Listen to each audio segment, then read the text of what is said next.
l'Auditori Municipal de Vinaròs.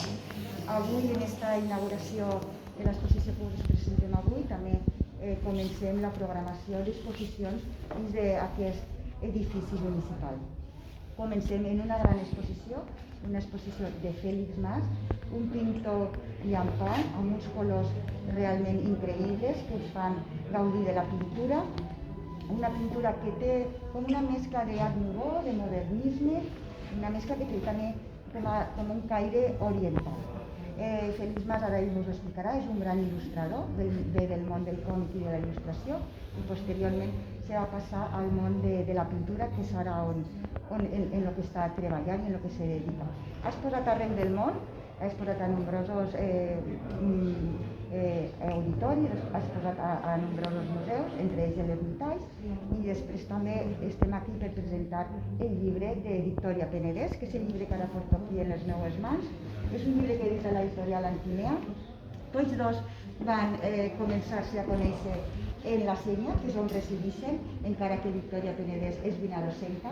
Ja sabeu que la programació d'enguany l'hem dedicada als vinarosens dedicats a la cultura, que se dediquen a les arts escèniques. Victòria Penedès, com estava dient, és vinarosenca, i entre ells dos ha sortit una relació cultural important, i a partir d'ahí han sortit estos quadres i han sortit els poemes de Victòria.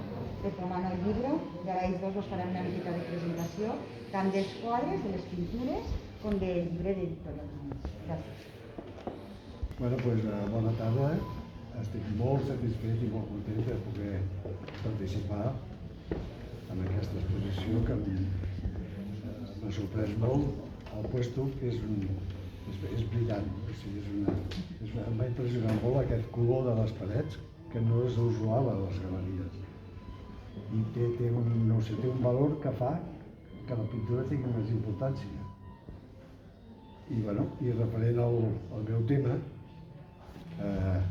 m'agrada molt l'humor, el fer riure la gent, que és molt important, sobretot avui. I en una exposició que vaig fer em van preguntar: vostè viu de la pintura? Dic, no, jo he viscut de les dones, de les senyores. I es va ofendre molt, era una regidora precisament. I llavors vaig dir, mira, les pinto, les venc, d'on guanyo? De la pintura de la dona. Suposo que no us ofèn, això. És la part més important de la meva vida, és tenir un humor, per el que he dit abans, per fer feliç a la gent i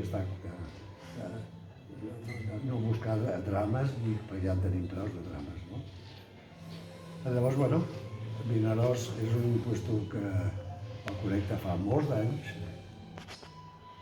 Ahir vam estar, després de col·locar tota l'exposició, i vaig cremar la cara del sol.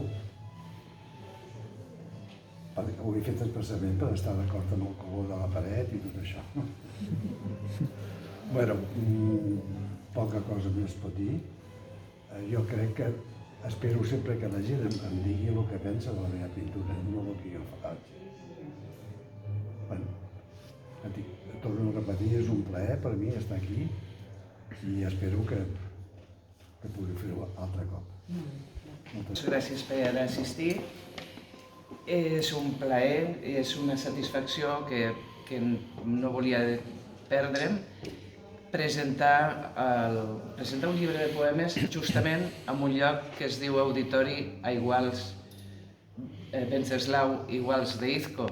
És quasi un privilegi per un poeta i estic molt contenta.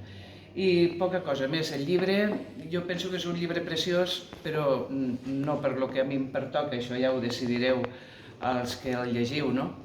És un llibre preciós perquè hi ha aquestes pintures precioses que les trobeu a cada pàgina, no? I llavors els poemes s'acoplen com si fossin cosetes allà, no? Però és un llibre que, com diu Fèlix, només per veure les estampetes es pot comprar i es pot regalar. I sí, va ser una casualitat conèixer-nos, inclús un amic que tenim a Vinaròs sempre diu, per quines coses més estranyes trobes un pintor de Barcelona amb una noia que té una botiga? Doncs sí, una serendípia, una casualitat, sigui com sigui, ha sortit aquest llibre. Jo he fet més poemaris i sempre m'ha agradat que hi hagués un pintor que m'acompanyés amb ells. Els meus llibres sempre han anat il·lustrats perquè considero que he d'oferir més, que han d'anar més vestits, més guarnits. I per no fer-ho més llarg, repeteixo, gràcies a l'Ajuntament de Vinaròs, a la regidora Ampar, a Víctor, que una col·laboració perfecta, Pablo, l'editor, a tots els presents i Carmina, sobretot. I moltes gràcies, res més que dir.